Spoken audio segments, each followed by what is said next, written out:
What is up, y'all? This is Will, and this is the Restaurant Owners Uncorked podcast, brought to you by us here at Schedulefly. Schedulefly is a super simple restaurant employee scheduling software backed by legendary customer service, and we are at a low price point. We have not raised our prices since 2007. Y'all, if you're on pencil and paper or Excel, or you don't have a scheduling software in your restaurant, Schedulefly will make life easier. I will promise you that. If you're on another scheduling provider, you are probably paying a lot more money than you need to for a lot of things that you don't use, and you may not have great customer service. So Schedulefly is all about super simple software, legendary customer service, and a low price point. Ask around, look around. We have a 30-day free trial. You can go to schedulefly.com, sign up for a free trial. We are not going to get your credit card, and we are not even going to call you and try to close the deal. We're there if you need us. Otherwise, we stay out of the way. Give it a try. Ask around. Or if you have any questions, you'll find my cell phone number right there on the website on 3 pages. Thank you all for listening to this podcast and watching this podcast. We have done over 500 episodes now, and we're just getting warmed up. Appreciate y'all. Please give us a rating or a ranking or a thumbs up or a comment or something. Love you. See you. Mr. Cliff. So, introduce yourself. Yeah, my name's Cliff Crider, CEO of a small startup called Stinger Compliance, and managing partner and co-founder of a little string of bars and restaurants called Truck and Tap. Stringer Compliance, bars and restaurants, been in the real estate game a long time, a man of many hats. We have a lot to talk about today, Cliff. The first thing, as you know, you've been listening to the podcast, something I always ask, is how and when did you first get started in hospitality? Yeah, so I think I'm about 59 now. I think I was 16. I started working at Roy Rogers in Winter Park, Florida. And for those that don't know this, Roy Rogers was based on selling a crafted roast beef sandwich, unlike maybe Arby's, which was kind of a roast beef bologna. They would make the roast beef the day before. And so just even in that fast food restaurant, I got a chance to see how you can do something of high quality in a fast food, setup. So even before I think quick serve restaurants were doing their thing, Roy just had it going. I mean, so I was a slicer. So I would slice the roast beef. And what was funny is the guys would come in and order it. And let's say just a gentleman walk in, say, get a roast beef sandwich. He would be looking at me while I was slicing the roast beef. And invariably, I always sliced a few more slices. Sure, the management didn't like that, but anyway, Roy Rogers was the first restaurant I worked at. And then from then it was countless others till I was probably 24. So okay. So you're 16, you're there slicing roast beef in Roy Rogers, and maybe giving a little bit extra. But what did you enjoy it then? Yeah. I mean, was it something that you thought, this is kind of cool, this Absolutely. is fun? Yeah. Sorry. It was this camaraderie. I mean, again, I was 16 years old. I was put into a kitchen, learn how to slice roast beef. They hand pattied their burgers. We were right next to McDonald's, frozen burgers coming in. Roy is hand pattying their burgers. I worked the flat top. I worked the fryer. It was good stuff. And the other thing too was fun. Well, it wasn't fun. You had to wear kind of like Western outfits, sort of like that Fast Times at Ridgemont High, where they're wearing the pirates outfit. Yeah. We had to wear cowboy outfits, right? And so when people would come in, we had to yell partners, which you think about it, Moe's. Oh wow, Welcome to Moe's. Welcome to Moe's. We were partners. So it was it was cool. I enjoyed it. Yeah. I didn't know. I don't know if I ever went to a Roy. I mean, I know they were around when where does it still exist? Yeah, so I think they were. I lived in Baltimore for a little bit. They were in Maryland. They're in the Mid-Atlantic. Okay. I'm pretty sure if you look for Roy Rogers, there's probably one several hours away. Okay. And Jersey Mike's does a great job with roast. I know we're talking about roast beef now, but Jersey Mike's, I'll travel past I don't know how many sub shops to get to a Jersey Mike's because they make their roast beef in house, just like Mm, mom. yeah. So Yeah. Roy did that, and I think from then on, and with my mom was from New York, my dad was from Alabama, and so we always had good country food and we had good city food, and so I think with Roy and then being in that family, I really gained an appreciation for the food and beverage business, Yeah. the food especially. Yeah. But yeah, it was fun for a kid. Heck yeah, it was fun. I wonder what's going to happen with Jersey Mike's. They just got acquired. Yeah, When private equity comes in, could get interesting. Like, I hope it's very successful. I yeah. love Jersey Mike's. They better not change the roast beef. And I'll tell you, I've talked to those guys because I'm always talking to the owners and love that kind of stuff about being in the business that I'm in. But their tomatoes are fantastic. Yeah. So yeah, so when you talk to them, they're, oh yeah, we we had like a 4-hour class on picking out tomatoes. I mean, Oh, really? yeah. So they they'll tell you what they have to go through. But yeah, you check it out next time you go to Jersey Mike's. Look at their tomatoes. Well, I mean, And then, I've been. They yeah, are very. yeah, They're bright, fresh, right, red, juicy. yeah, Like, yeah, yeah. That's the difference. Yeah, they're not like thin, yellowy like white. tomatoes that you just be like, why am I even putting this in my mouth? Like, Right, no. right, right. Yeah. Yeah.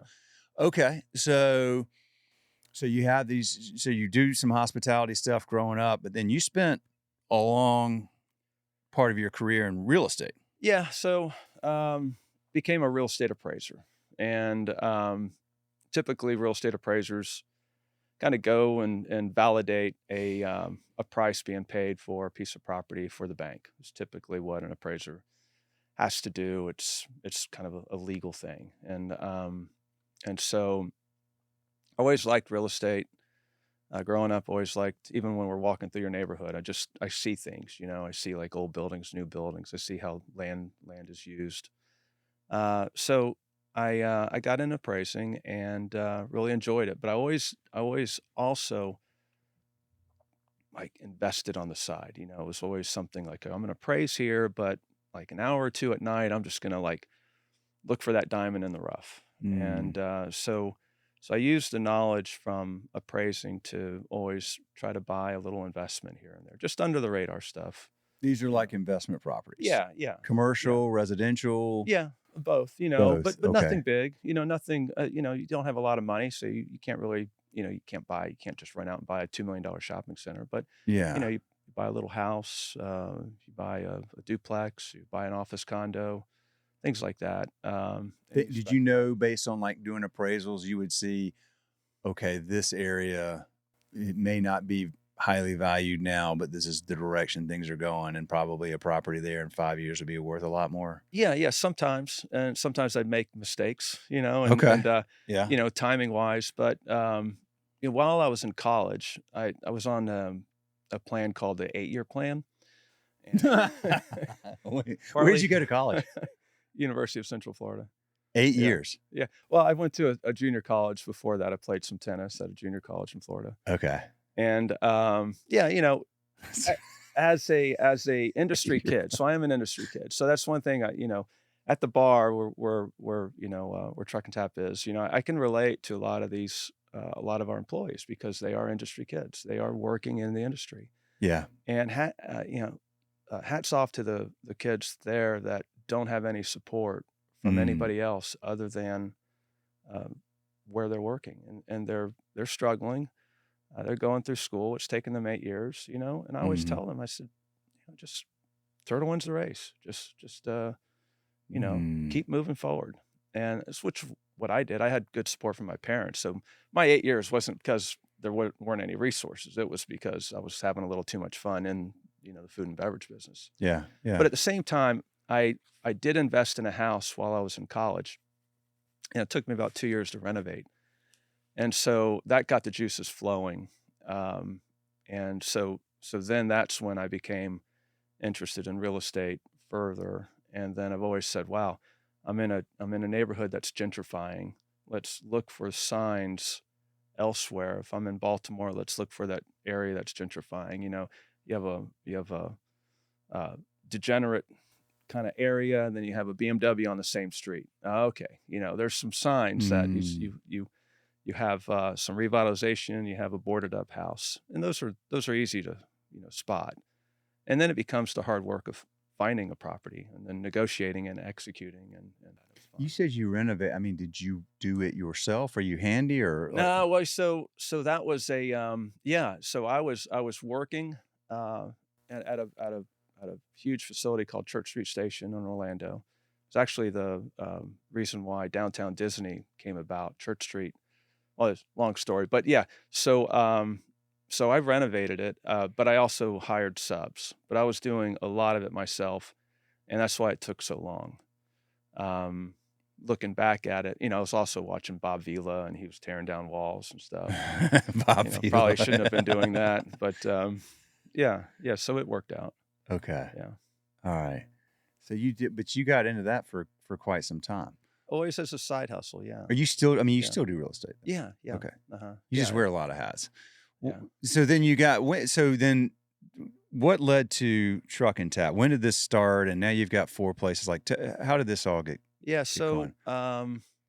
kind of frustrated with the career I had after 20 something years of appraising, looking for a way out, and but still buying property. So this was at the edge of the Great Recession, and I was appraising a property nearby, and I kind of asked him. I said, "Did you look at any other properties around here?" And he mentioned the barbershop. I was like, "Oh, okay." So knowing that this might be for sale, I kind of chased it down and purchased it. And it was, an 800 square foot, actually it was 500 square feet. I mean, a 500 square foot building, Main Street. Wait a minute, And I had a 500 basement. square feet. Yeah, that's 20 by, 50. How big is this room? Like, Oh, this is probably 200 square feet. okay, so 2.5 times the size of this room. Yeah. You buy this Yeah. building. Okay. Yeah. And it was a barber shop. It was a barbershop. Okay. Right? It had a little space in the back and also had a basement, but it was Main Street frontage. And with that became the challenge of I was like, okay, I've got a piece of real estate here. Instead of just being a real estate owner, let me see if I can figure out how to create a business here. So I was going through all these kind of crazy ideas of what kind of business I could put in there.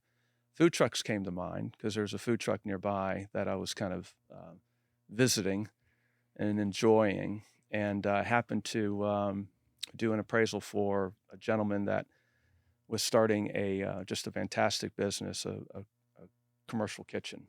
It's called Prep Atlanta, and they're the largest commissary kitchen in the Southeast right now. So he has grown just exponentially. Prep Atlanta. Yeah, Prep, PREP, and so they are like an accelerator, an incubator for all things culinary. It's a fantastic company, and so Mitch Jaffe is the CEO, the co-founder there. I called him up. I said, "Hey, I got a little spot. You can put some food trucks here." And he came out and met me, and he goes, "We can do a different food truck every day here." I was like, "Yeah, let's do it." So I was just thinking that I would rent out this little chunk of land to the barbershop to some food trucks. And then I kept thinking, well, they've got a building here. Let's do something. Long story short, my architect kind of took a look at a couple of places around there with me, and we sort of said, let's look at a bar concept. So my other partner, a young man who just graduated from UGA, had a growler shop. His name's Zach Yurchuk. He had a growler shop called Wil Brawley. And so I would go there during Thanksgiving in 2014. He had a line out the door, very charismatic guy, energetic, knowledgeable, passionate about beer.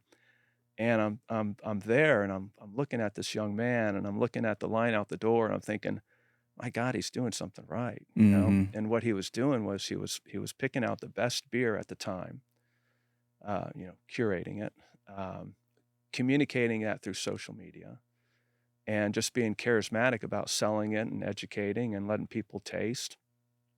And I was like, God, if we have Zach's concept in the barbershop and we have these food trucks that right now are hot, people are looking for that next great taco or next fried kebab or whatever it is. Mm-hmm. You put those two together and, you got something cool. Because at the time, people really weren't like disinterested in being in a line. They liked being in the line. Yeah. They would talk about, hey, Tropicali IPA, have you had that? They would talk about the taco. So it's very, very, a lot of camaraderie with a lot of social outlet with that, with either concept.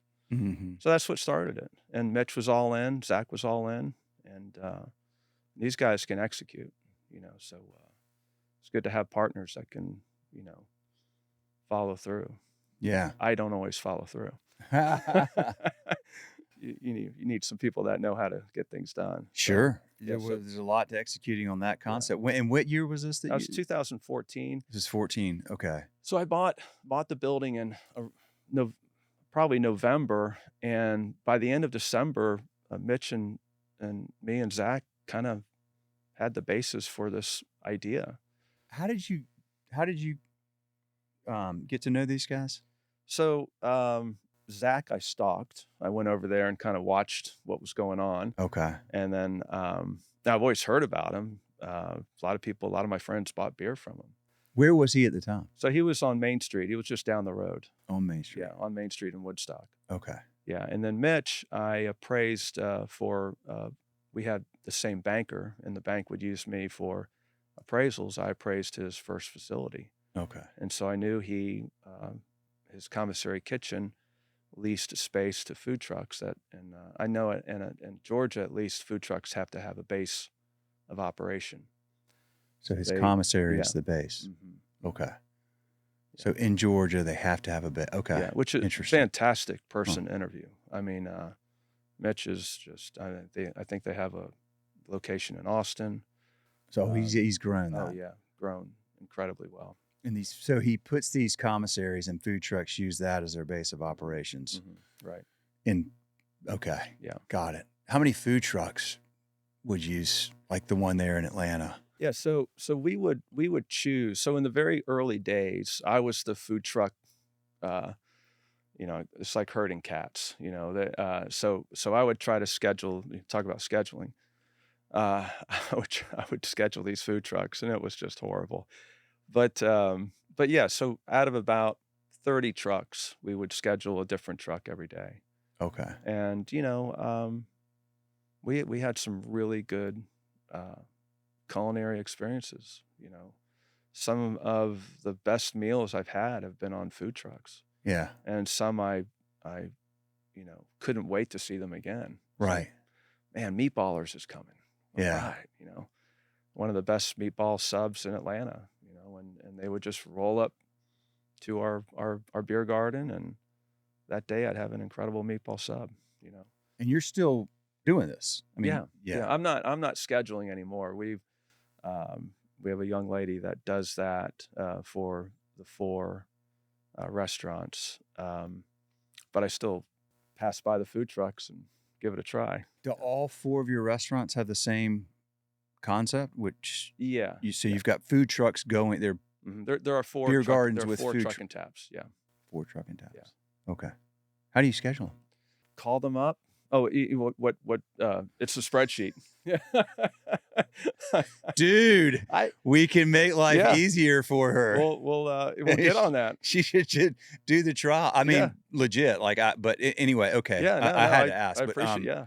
So you got these. Okay, and your geography is just in and around Atlanta. Yeah. I mean, when you say Atlanta. Woodstock, that's a suburb of Atlanta, right? Yeah. That's so. I call them edge cities. So Alpharetta, Woodstock, Duluth, and Lawrenceville.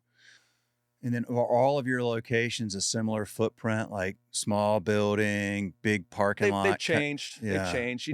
They all have to have a land to building ratio that's not 1-to-1. Like, a typical storefront that you see is just sitting on its entire land. There's no extra land. Okay. So if you think about let's just say 1,000 square foot site, and if you have 1,000 square foot building on it, that's 1-to-1. Yeah. So all our spaces have to have some beer garden area, place where people can sit outside, place where the food truck rolls in. And we're all in these little edge cities, these downtowns. We're not going to put it on, the end of a Kroger shopping center or anything. Are you normally near residential? Like, do you need proximity for families to like roll up and bring kids and dogs and stuff like? Is that like we just came from Biscuit Belly, right? Yeah. You could put a truck and tap anywhere in that little quadrant that we were just, because Okay. there's commercial and there's lots of residential. Okay. Yeah. Okay. Yeah. You just need to be in a walkable, mixed use friendly environment. Okay. I got you. So you have 4. When did you open the most recent of those 4? Yeah, the two came pretty quick. First one was 2015. The next one, 17. Duluth, 18. I think Lawrenceville was about a year and a half ago. More coming? Yeah.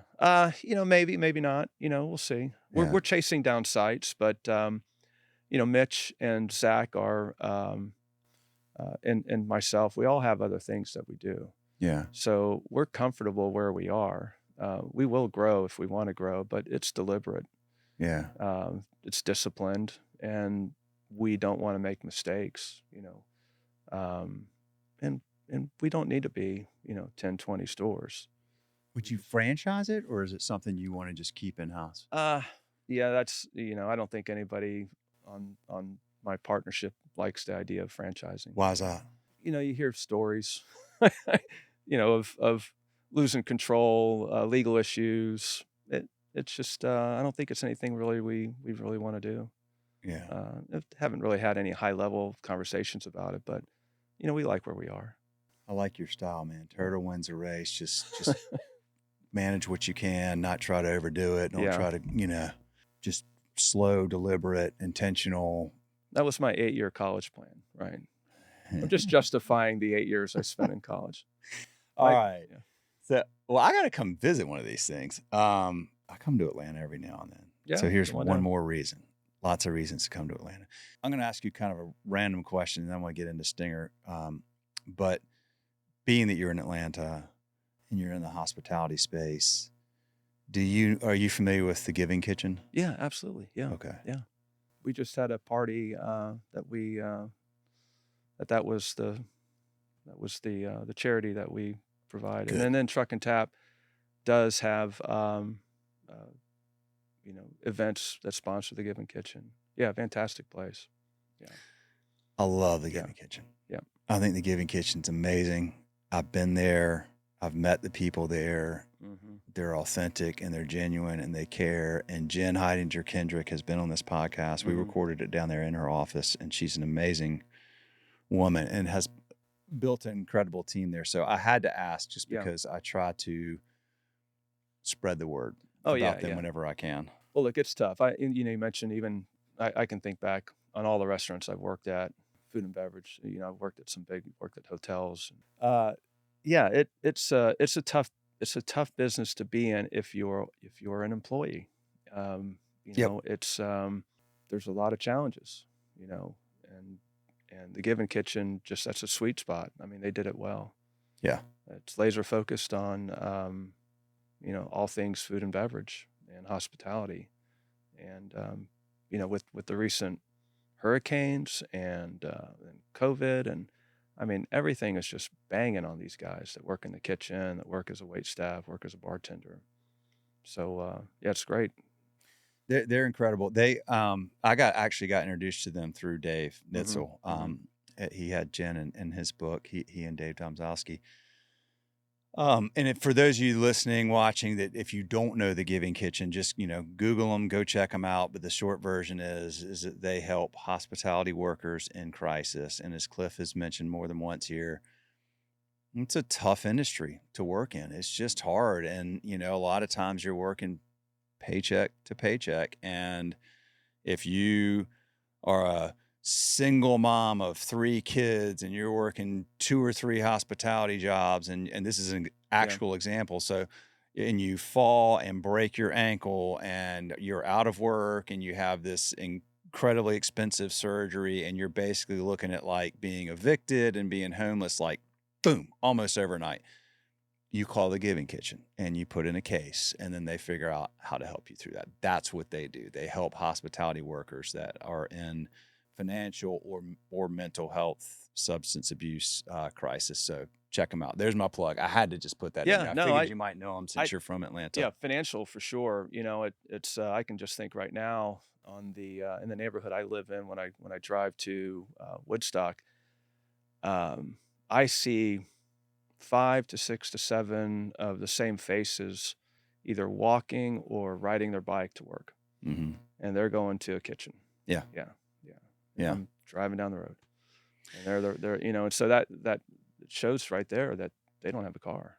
Well, look, thank you for doing what you do. You bring people from a community together to enjoy themselves and have good food and drink, and it provides jobs for people in this industry. Yeah. I mean, I have the utmost respect, man, for people in hospitality, particularly for people in small mom and pop, independently owned hospitality businesses. Mhm. It's a grind. It's hard. It's hard every day. Yeah. There's something different happens every day. There's always different challenges. There's people challenges, employee challenges, there's customer challenges, there's equipment challenges, Oh, I there's know. God knows what other Right, challenges on right. any There's a lot given of day, things hitting on you. Yeah. all the time. And I think a lot of people, the only time, and it's already kind of gone away. The only time that like my friends, like I'm always going on and on about how great, independent restaurants are. Right. Like I'm obsessed with them. I love them. I think they're like one of the most important pieces of, the fabric that is woven into what makes a great community. Right. And I'm always like, rah, rah. And all my friends like, yeah, well, whatever, man, like, but I got to tell you something. During COVID, when they all got shut down, Mhm. there are a lot of people that were like, Yeah. wait a minute. My favorite restaurant may not ever be there again. Like, I can't go to, this sucks. And like Yeah. people really realized, like you kind of take it for granted. Right. Like, right. Restaurants, whatever, but particularly those mom and pop, particularly Mhm. the ones that they're there, they know Yep. you, they do stuff in your community, they donate food, they sponsor school events and Yeah. baseball team. Like, Right. you don't want that to go away. Yeah. And that was the only sign. And there was a while where people were like, dude, I totally get why you're Yeah. like always upset. And then and then we kind of get back and, it kind of it is not quite as top of mind anymore. But I think it helped people realize maybe more than ever during that time. So here so you got your real estate thing going on. You got truck and tap places here. Right. And then at some point in the last few years, you start another company called Stinger Compliance. Yeah. Stinger came about from basically truck and tap. The challenges that we faced with just staying legal, staying within the law. And so what we did and what we do at Truck and Tap kind of spawned the idea for Stinger Compliance. And I personally wanted a better mousetrap. There are other companies out there that do a little bit of what Stinger does, but we're going to do it better, and we're going to do it more efficient, and we're going to basically become kind of a one-stop shop for helping businesses that sell age-restricted products stay legal. And we're laser focused, and I'm laser focused right now on making sure every bartender in our restaurants are carding everybody per our alcohol policy. And so what happens is, everybody talks about how great your employees are, and Jim, he's fantastic, and Amy, she's great. But let's get real. And Dave, we talked about Dave at Netzel. There are employees that just don't do the right thing sometimes. And you can't just run around and catch everybody doing things right. I'm sorry, you got to catch people doing things wrong. And when it comes time for not carding a minor, you got to put the hammer down. So that's kind of what we're trying to do is help anybody that sells an age-restricted product know that they need to be carding. And then after that, they need to be making sure that ID is valid. But the first step, it's like making your bed in the morning. The first step is asking for that ID. And you'd be surprised at how often that doesn't happen in some of the most noteworthy, convenience stores, grocery stores, restaurants. It's crazy. Happens all the time. Did you have a problem with that? Like, or So was I that think, something you were trying to be so proactive? we're always proactive. We're always vigilant. And for me to say we didn't have a problem would be untrue. I think if there's a bar or restaurant that says they don't have a problem with it, they're not looking hard enough. Similar to what David Nitzel does with Bar Metrics, which he came in our bar 4 or 5 years ago and kind of educated us about your variance, your unrecorded loss. It's kind of high, and oh, it is, and I think we have another mutual friend, a consultant down in Atlanta, and he says, Cliff, if you think your bartenders aren't stealing from you, you're wrong, you know. so that's what he says. I didn't say that, but what's happening is invariably a bartender will hand a drink, and if that's okay, if that's your policy, then fine. The drink is gone. It's a loss. But if they're overpouring, if they're taking bottles out of the cooler and taking them home for Thanksgiving or whatever, that's not good. David's business recognizes that, and it brings attention to it. Our business recognizes that some of your bartenders, some of your servers, some of your clerks, some of your cannabis consultants aren't carding. And so we're bringing that to your attention by a simple in-house, in-store, basic inspection. Or it's very simple.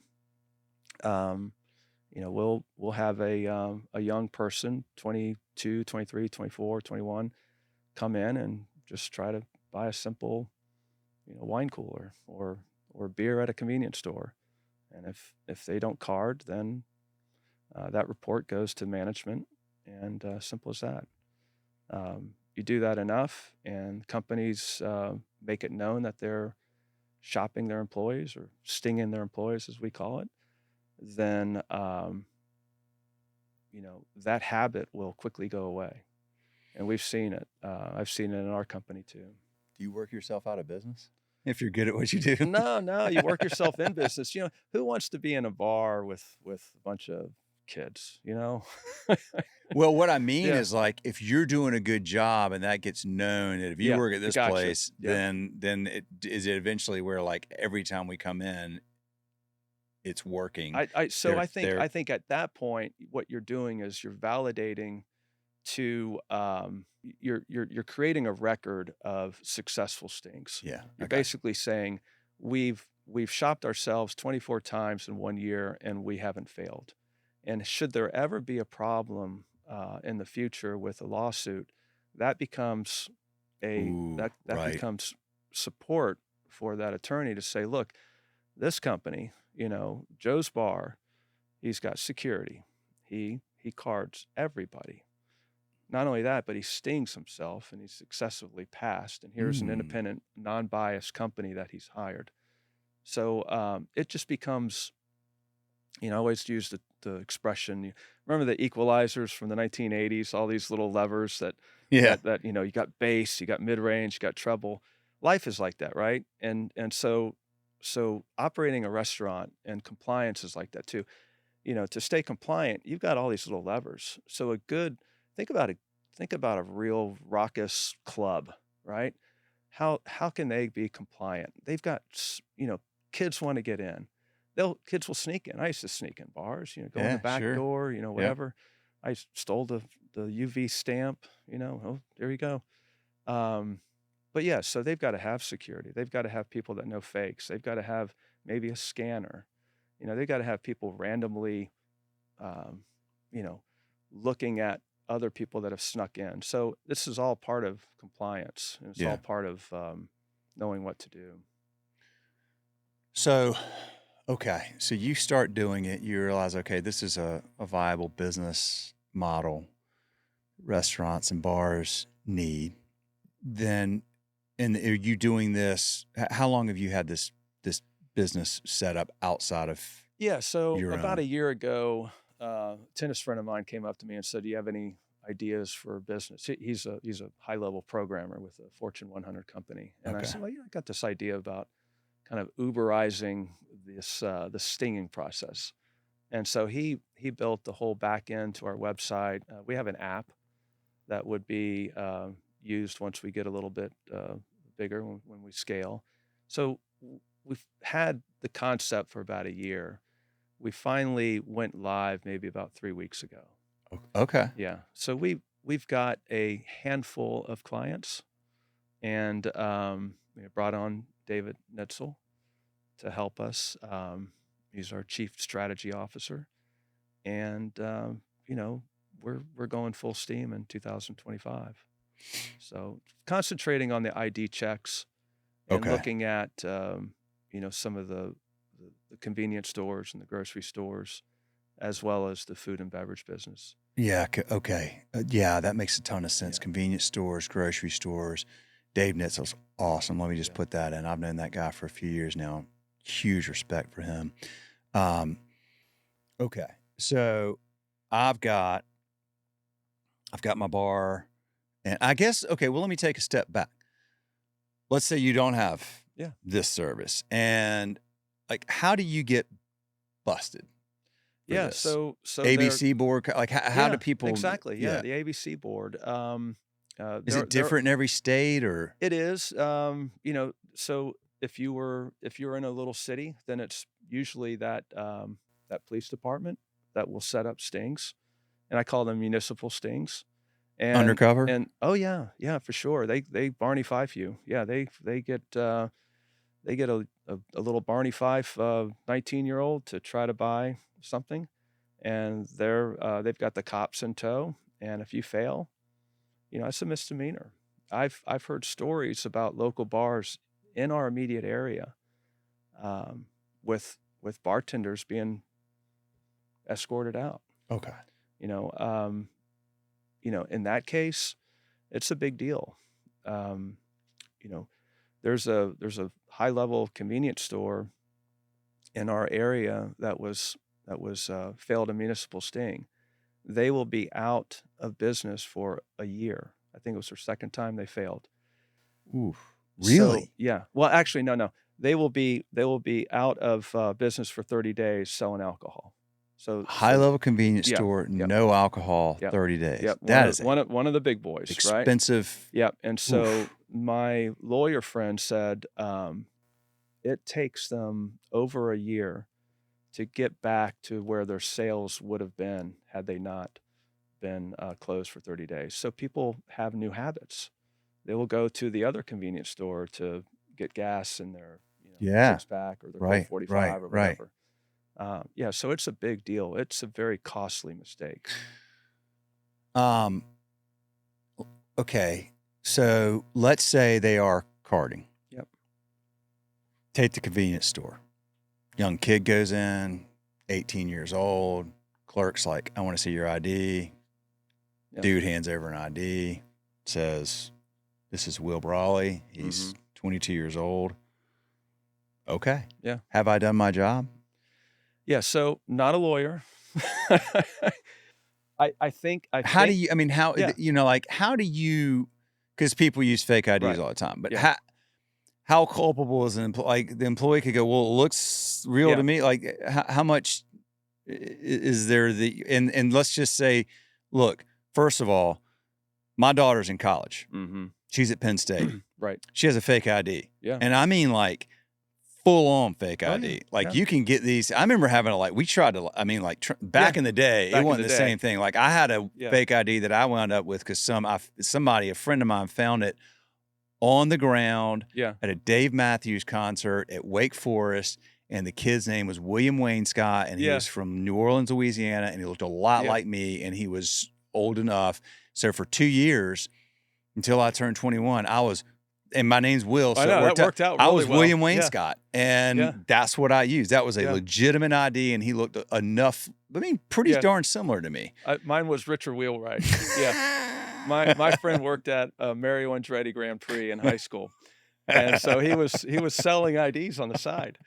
And this guy was Good from business. West Palm Beach. He's ugly dude with a big, feathered back hair, and yeah, I used that until finally somebody in Daytona Beach says, "This ain't you."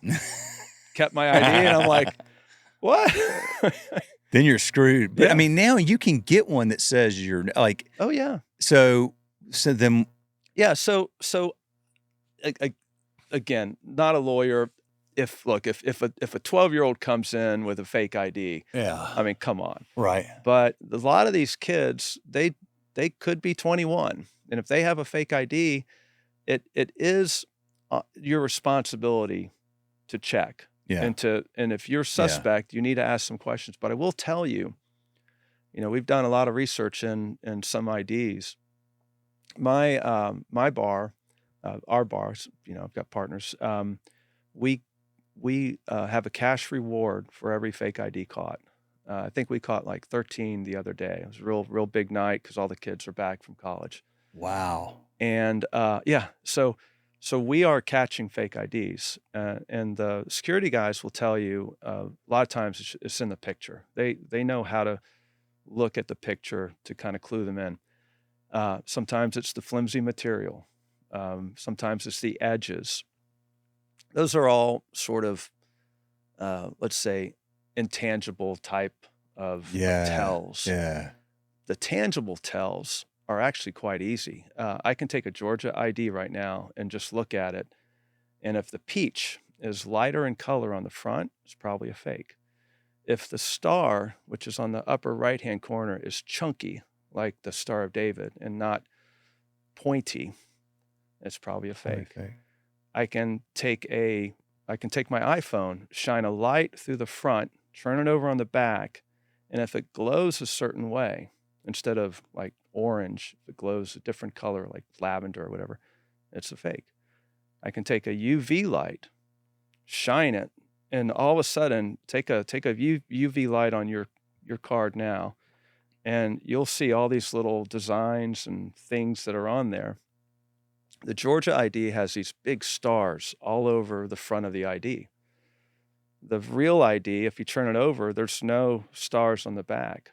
The fake ID actually will bleed. Those UV stars will bleed to the back. Okay. So there are easy ways to determine fakes, and there's some intangible ways that the real experts just know. Yeah. How often that gets used, what I'd like to be able to do is at least consult and teach other, business owners that, if you really want to go one step further, let's look for some fakes and let's further keep your product out of the hands of minors. Because we don't want, look, minors shouldn't be getting hold of Delta 8 and some of this cannabis stuff out there, alcohol. It just shouldn't be happening. Hey, y'all, running a restaurant, as we all know, is no easy task, but Restaurant Store has your back. From heavy-duty equipment to everyday kitchen essentials, we've got everything you need to stay stocked all year long. And right now, you can save $50 on your order of $250 or more when you use the code WebSave50 at checkout.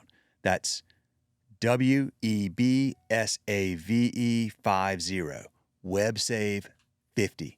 But hurry, this offer is only available until December 31st. Visit restaurantstore.com today to snag some savings. And y'all, I'll throw in this piece. That's what they asked me to say. These folks are awesome to work with. They have a great website, highly regarded, a lot of happy customers, and we're super stoked to have them as a sponsor. So go check them out, restaurantstore.com. And again, that code is WebSave50. Thanks. All right. So, all right, I'm going to throw in there too. We use Webstaurant. You do? Yeah, from the very beginning. And you're absolutely right. I would just get on Webstaurant, and it was like just a toy catalog. I was like, oh, I want this, I want that. And so we've bought coolers, we've bought small items, yeah, obviously just a bunch of smalls, definitely coffee, just a ton of stuff. And we shop there all the time. So yeah, it's a great concept. Great. It is as easy as using Amazon. Yeah, I mean, it's really cool. And, they're starting to, it's kind of what you and Dave and I were talking about earlier. Like, they're starting to kind of vet um, really good tech providers.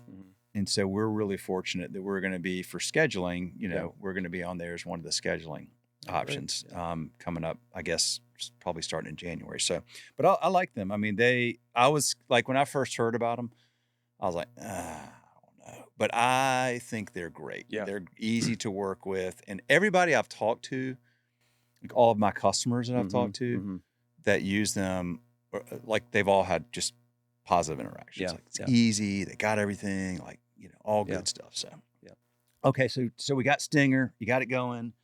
You got people coming in, and I've decided, I'm like, okay, I'm buying in. Like I'm taking the bait. Yeah. All right. So I got this bar, and over the last couple of years, I've had some issues every now and then. I know some of my bartenders or some of my folks at the door not doing a good job checking IDs. I'm a little anxious about that. Maybe I got hit once. So I call you and I say, okay, I need your help. So what happens? Yeah. We'll set you up with some help. I mean, I think bars and restaurants might be a little bit different than a retail establishment.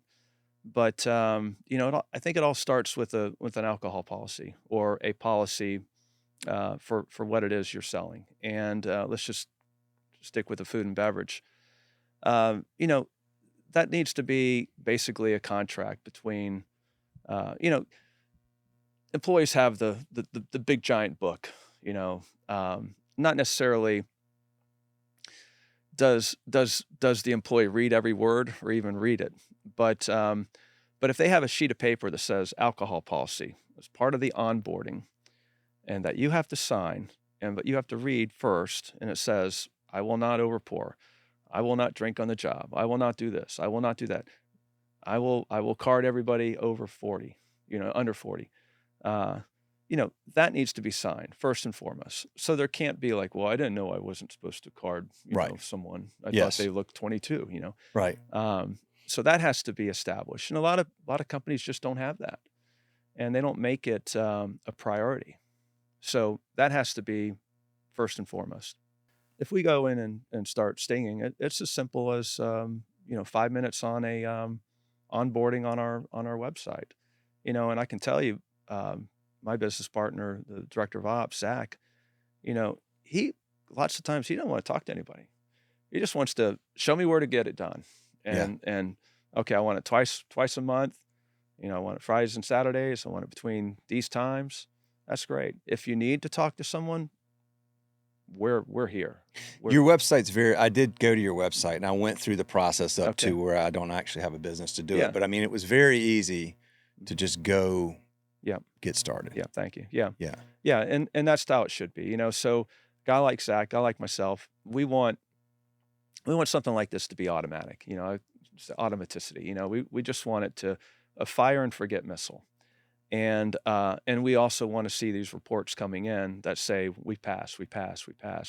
I will tell you, when we're on a job and somebody does fail, I kind of feel good about it, because you're doing what you're supposed to be doing. You're taking a bartender or a server out of the mix that isn't doing their job, is risking the business owner, is risking the community.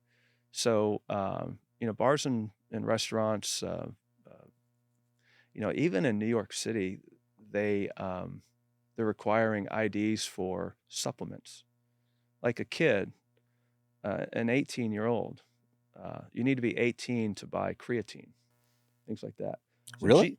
So GNC, has to be, carding people for buying. In New York, you have to be 18 to buy creatine. Yep. Yeah. Wow. Okay. Certain supplements. I thought creatine's mixed in the mix. Certain supplements, you have to be 18 to buy. And so that just adds another product to, does GNC know how to card? You know? Okay. So you're here, you just started this. Yeah. You're in Atlanta, are you just serving local customers now, and I'm asking this because, like, what if some dude in Phoenix? Yeah, we're gonna make it happen. And I'm actually here to ask you questions, how you scaled your business. Well, yeah, You because, well, I mean, how do you get, because, I mean, Yeah. if I'm right, I go sign up, I'm Yeah. like, come on in. Yeah. Well, then you got to find somebody to go Yeah, be your, and we will do that. So the app we have is to where it's like an Uber, basically. There's a push notification. So if we vet several stingers in Phoenix, and let's say, they're 22, 23 years old, and we vet them, we background check them, credit check them, train them, they're ready to go. So they will get a push notification on their phone that says so and so needs, the Joe's Bar and Crab Shack needs stinging. God, this is a freaking awesome job for somebody that's, Yeah, we're not going to have trouble getting stingers. well, I mean, when you hit a market, if you get like a market penetration in Yeah, Atlanta or New York or whatever, right. that's a pretty cool freaking job if you're that age and you're wanting to pick Yeah. up some extra bucks, and all you got to do is go out there and throw your ID out Right. and see if they. Right. Okay. Yeah. Interesting. And in some cases it's quite simple. If you're just going to go to a Quick Trip and ask for a Jewel or something, it's like that, or just go get a wine cooler or whatever, is in there. I'm God, dating you could be myself by running saying around wine all cooler. night on a Friday night, just going to all the different places. Yeah. Oh, I'll take that one. Quick Trip, Yeah. cool. Oh, this Mm-hmm. grocery store, like, boom. Right. So that's the challenge. The challenge is scaling this idea. Yeah. We're not going to have trouble finding the stingers. We're not going to have trouble with that at all. It's do these companies recognize that they need to do this, and they do need to do this. Do you have competitors? Yeah, so there's people, some secret shoppers do this kind of thing. Again, they just, there's one that does a check, but if you fail, they give that bartender or the server a red card right away. And I'm like, that's the most ridiculous thing I've ever heard in my life is, do I as a business owner? Yeah. So if you pass, you get a green card. Like let's say you're serving me and I'm 18 and all of a sudden you fail to card me, that stinger, that shopper will give you a red card, and all of a sudden you just found out that you probably lost your job. So there's some companies that are doing some things that I don't agree with and how they're doing it, or they'll try to trick you. Oh, you don't let them know right away. Yeah, we don't let them know. No, we send the report, then the manager can go back instead of like right there in the shift, like, oh crap. Yeah. Right. Okay, gotcha. Yeah, so gotcha. And then some actual companies will use minors, which I don't agree with that either. You don't want to, hire another company that brings minors into your bar to try to buy, your product. So we're building a better mousetrap. There are other companies that do this, but we're laser focused on this. They do this as part of a suite of other secret shopper things. We use the secret shopper as well, but a lot of times these reports they're not relevant. Well, okay. So you got to figure out how to grow this thing. Yeah. Do you focus geographically? Do you try to just go and just crush it in Atlanta? Do you focus on certain verticals, like let's just hit C-stores? Or are you still, is this part of what you and Dave are talking about? Like, yeah, it is. Again, the slow and deliberate growth. I think we talked about that as with a restaurateur that that's what it's about. Slow and deliberate growth. It's about getting those handful of clients that you have and giving them the best service that you got, and then slow, deliberate growth. Dave Dave's, you know, Dave's polishing his weapons right now. He is, he wants to catch a whale, right? And he probably will. So we are working with food and beverage is my sweet spot. So we're working in Atlanta area with the food and beverage group. Dave being from, corporate, UPS and Advanced Auto, he wants to shop the big boys. He wants the Mm. Krogers and the Publixes and the QTs and the racetracks, and he wants to look for those. So, but slow and deliberate growth. Yeah. Here's the thing. Okay. Like that's attractive and that sounds awesome. But you go get Kroger. Mm-hmm. Boy, they own you. Like changes are like you're going to have to adjust and change and they are going to dictate what happens with the product. And then you've got some significant chunk of your revenue coming from one customer. Yeah. What happens when they decide to do this in-house or your competitor, or whatever it is? Like that's the challenge that comes with that. Not to say you shouldn't do that. I mean, I'm saying obvious things here, but it's why I am really, really glad at Schedulefly that we don't have any chains as customers. Yeah. And I'll tell you, and we did early, we had like franchises.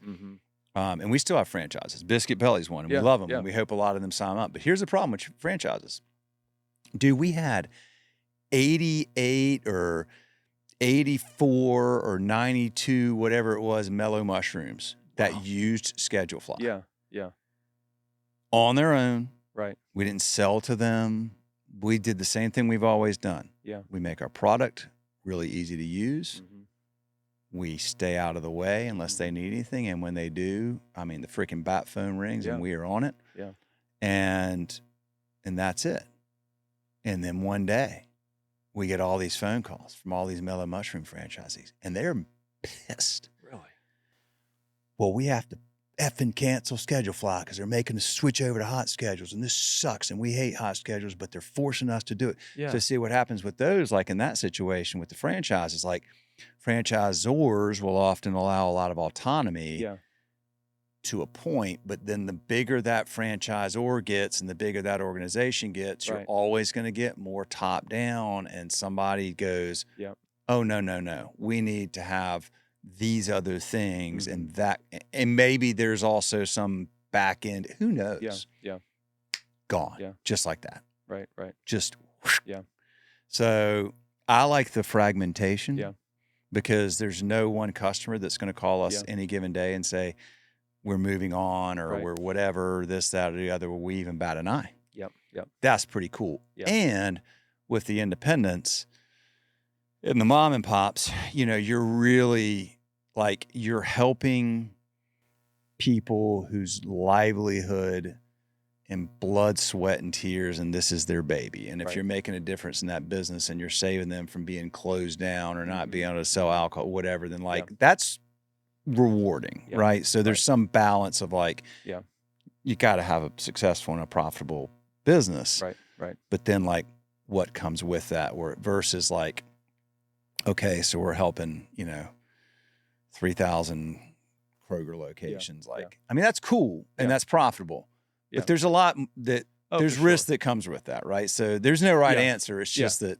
No, there's challenges. Yeah, there's going to be. Yeah, you're right. When plus there's a lot more competitors that are going to go after. Like if you go get like boom. And when we started, there were 2 scheduling companies. Now there's 15 or 20, and like everybody's after the big ones. Yeah, everybody's after the big ones. Yep. I'm like, go ahead, fight it out. Y'all want them? Go right ahead. Like, nobody cares about the mom and pops. Right. I'll take them all day long. Exactly. So, you have your niche.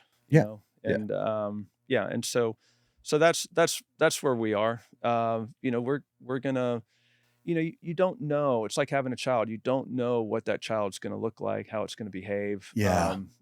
And so even with Truck and Tap, we were like throwing stuff against the wall. But for the most part, we stayed true to what we did. Very casual place with good cocktails, great service, and became the local bar. not trying to do anything else that we don't need to do. So Stinger's going to be that way too. We're laser focused on the ID checks, laser focused on providing alcohol policy, and then also consultation with fakes, and then whatever else we can do to help that business stay compliant. That's where we're going to be. So if we have a whole bunch of mod paws, if we have a couple of national credit users, we're going to figure it out. Yeah, get a good mix. Dave's going to Yeah. go after. He's going to go whale hunting. I know that. Good for him, and he should. Yeah. It's good to have the mix. Yeah. New York.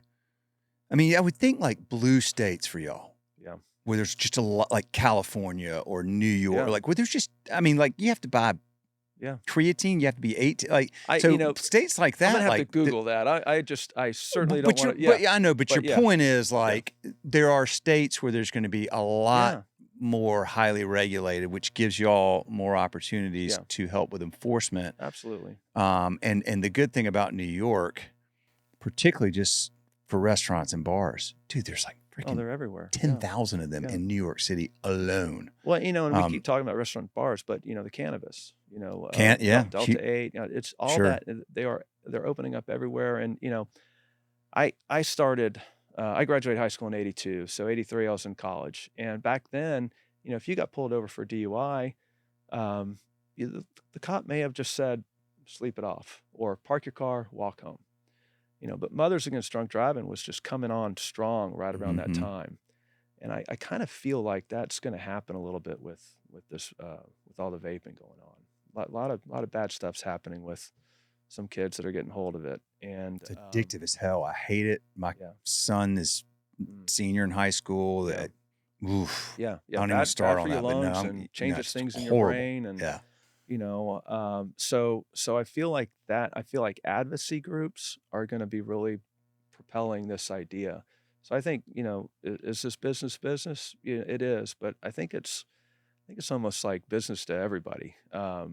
People are going to want to see and make sure that if you're selling something that's dangerous to minors, you gotta be checking IDs.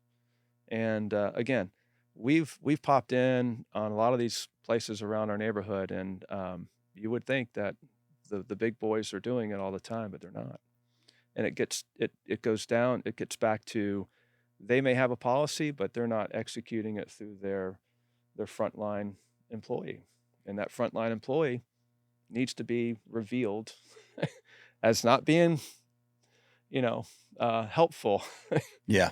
So, all right. So we got about 5 minutes, and then we got to wrap because Robbie, my buddy, who owns Everybody Studios, which is where we're here filming, has got to go. And by the way, if you're in Charlotte, you ought to know about Everybody Studios. If you want to tell the story of your business or tell the story of your customers' businesses, and if you're anywhere else, you ought to know about Everybody Studios because they do all kinds of great storytelling, and they travel, and they're awesome, and check them out. So what in the next 5 minutes should we wrap about that we have not wrapped about yet? Oh, goodness.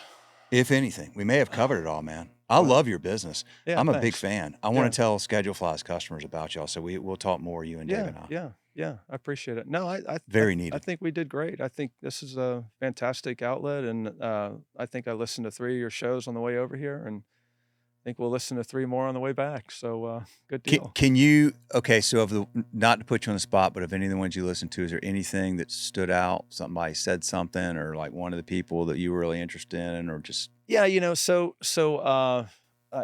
did hear, and I said it actually today, the execution part. You've mentioned that before. It's, you can, and that's why Truck and Tap is here, because I found 2 partners that know how to execute. My one partner is former champion rugby player. Talk about someone that wants to push the ball down the field. Really? So where's he from? So I think he grew up in Australia, and then lived a little bit in New York.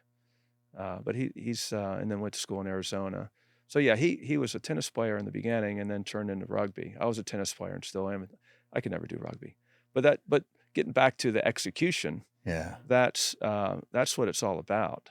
So everybody can have a good idea. I don't know how many people came in the bar after we opened. So I had this idea of, I'm like, yeah. You did, didn't you? But you didn't, didn't get off your ass. You didn't find the building. You didn't find the partners. Everybody has Yeah, ideas. exactly. Yeah. Everybody has ideas. Right. So it's execution. Yeah. So this whole thing is about execution. And what you've done with Shutterfly, what you've done with the podcast is executing.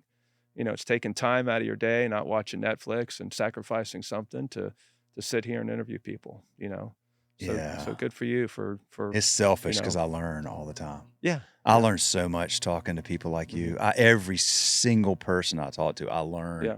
So I get this like personal benefit from it. And then, we kind of set this up like, we were like, okay, we can't compete with billions of dollars of investment, literally, that have gone into our competitors when money was free for a decade. So okay, like we can't do what they do. We can't hire sales. We can't do all the things that, all the money, but what can you do? And then who do you serve? Like, so you think about your market. If our market is mostly independents and mom and pops, and even like Biscuit, they got two friends, like they're small business owners. Right. What do? Well, they have a product that they try to get right every day. Like just nail the basics of just getting the product right. They try to take great care of their customers every day because that customer service, that hospitality is really important. So we can do that with our product. We can do that with our service. And then what do folks like you, and the Biscuit Belly folks and all of our customers do so well in hospitality is they give back to their community. They're always giving back to the community. Time, money, food, all the time. Well, we have the community as restaurants, hospitality. So how do we get back to that whole community? They're everywhere. Well, hopefully content is how we get back. We give a platform to people to share stories, and we educate people and we inspire people. So that's like, that model is like just replicate what our customers do. Yeah. Can't control that other stuff. No, that's and then just like be okay. Be okay that we're not going to be $1 billion exit business one day with, okay, but we're profitable. Yeah. We enjoy it. We love it. Yeah. We can just keep growing and turtle. Right. Yeah. Turtle. I mean, I'm 50. Yeah. I got 10, 15 more years of this. No problem. Yeah. Easy. Oh, So. you got more than that. I felt, I make the joke I'm going to retire, but I'm not going to retire. It's not, I'm 60. So you ain't retiring, dude. It ain't gonna happen. Yeah. Yeah. You will be doing something. Yeah. You may retire from one thing, but you'll move to the other thing. Yeah. Like, yeah. Hell, I'll be bagging groceries at Publix one day. Like I'll never stop. Well, look, we'll wrap it up. I thank you. Yeah. I mean, you. like, what a great episode. What a great opportunity. So the website, how do we find Stinger? StingerCompliance.com. StingerCompliance.com. Yeah. And if you're in Atlanta, where are the 4 locations? Woodstock, Alpharetta, Duluth, and Lawrenceville. And the website is? Truckandtap.com. There you go, y'all. That's a wrap.